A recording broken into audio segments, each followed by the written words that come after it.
El periódico Pueblo fue uno de los más poderosos periódicos durante la época franquista. Era el periódico más leído de la tarde, con una tirada de 300.000 ejemplares. Pero, a partir de 1975, sufrió una gran inestabilidad. Primero por cambios en la dirección.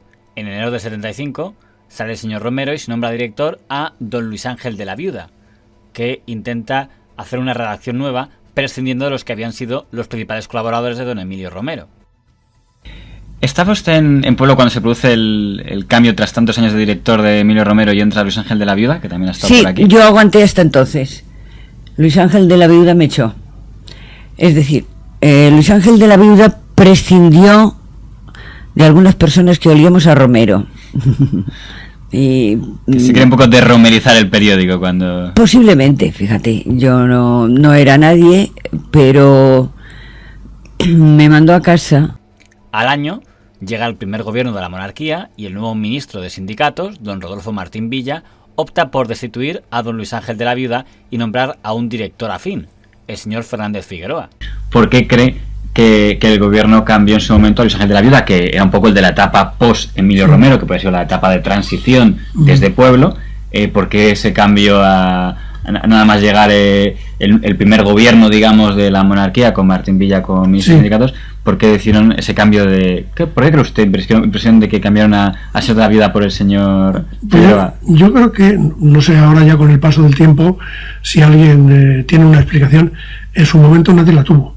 El propio Luis Ángel estaba sorprendido, no de que le fueran a cambiar, que todo el mundo sabe cuando está en un puesto directivo, en un medio de comunicación, que puede ser cambiado, pero efectivamente cuando los aires que se respiraban era hacia algo un poco más aperturista y liberal, y en eso lo representaba muy bien Luis Ángel de la Viuda, se produciera ese cambio. Yo creo que ese fue el gran error, suponer que su sustituto, sucesor, iba a ser más liberal incluso, y fue todo lo contrario. ¿Y qué pasó para que llegue al gobierno Suárez? Entra Martín Villa como ministro de Relaciones Sindicales y de repente decide que tiene que haber un cambio en Pueblo. A Martín Villa nunca le han gustado nada los periódicos, ni los periodistas. Y yo diría que le gusta muy poco la libertad. Es claro en ese aspecto. 13 meses, una semana y un día de existencia, y yo no sé nada del anterior ni del posterior. Yo nunca volví a Pueblo, evidentemente no me invitaron, pero tampoco hubiera vuelto. Pero Fernández Figueroa no fue capaz de llevar una redacción y dimitió a los pocos meses. O sea, había un rumor, pero claro, me imagino que no me lo podrá confirmar, de que llegó a haber hasta reuniones con pistolas en la mesa de la tensión. No, eso es verdad. Yo no estuve, yo no estaba.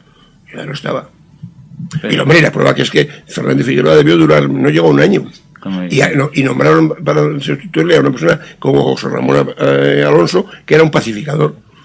Su destitución se produjo después de una cascada de dimisiones internas de destacados colaboradores del diario Pueblo, en las que destacaban los periodistas don Carlos Luis Álvarez, Cándido, y don José Luis Alcócer, que acusaban al señor Fernández Figueroa de estar alineando a Pueblo con el integrismo franquista.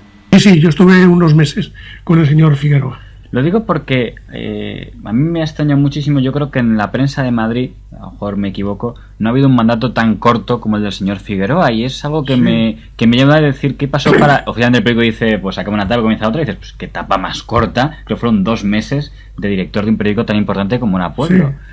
Sí. Yo creo que fue algo inesperado. Todo el mundo pensaba que un hombre que había estado en otras publicaciones más liberales, que había estado de agregado en alguna embajada española en el extranjero y tal, tendría un espíritu que se acercaba a lo que se veía venir, a una etapa un poco más abierta. Y fue desde luego una sorpresa, y luego fue un caos absoluto en la redacción.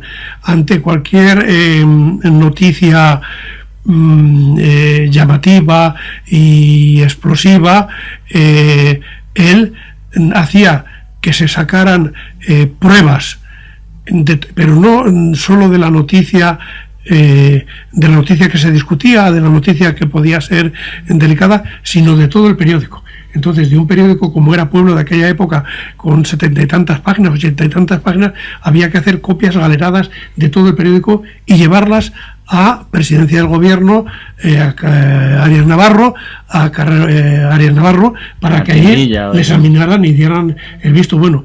Eso, aparte del punto de vista político, que no es necesario juzgar, pero desde el punto de vista de funcionamiento de un periódico es algo que, claro, paralizaba la marcha. Hay que esperar, hay que llamar, oye, ya podemos seguir adelante, tal, y fue una etapa desde luego increíble para el funcionamiento del periódico, y es un auténtico milagro que estuviera tanto tiempo. En aquel equipo, por recordar algunos nombres, tengo entendido, José Luis Alcócer o Cándido, sí. No sé si recuerdan algunas de estas. Sí, los dos, sí. Que tengo entendido que fueron algunas de las que casi en aquel momento estuvieron a punto de dimitir ante el... Sí. Y por poner otro nombre, también un poco olvidado, Pilar Narvión, que era una mujer que para ser mujer ya tiene un papel importante en aquella redacción, ¿no? Sí, era una figura. Pilar Narvión había sido corresponsal en París y era auténtico pilar. Había muchas mujeres en Diario Pueblo para lo que era para la época y en comparación con otros medios de comunicación. Y efectivamente todo el equipo de opinión, donde estaba Alcócer, Cándido, etcétera, a ellos fue a los que más afectó la llegada de Figueroa como director. Le tocaba el turno a don José Ramón Alonso, que sería para el gobierno Suárez lo que el señor Maruenda para el gobierno Rajoy. El resultado es que un periódico que tiraba 300.000 ejemplares pasó a tirar 25.000 ejemplares, una cuesta abajo espectacular en la que el periódico iba rumbo a su cierre, aunque este no se produciría hasta 1984, dado que al ser un periódico público suponía un montón de gasto para el Estado. El periódico que yo dirigía entonces, cuando lo dejé, año 75, perdió 30 millones.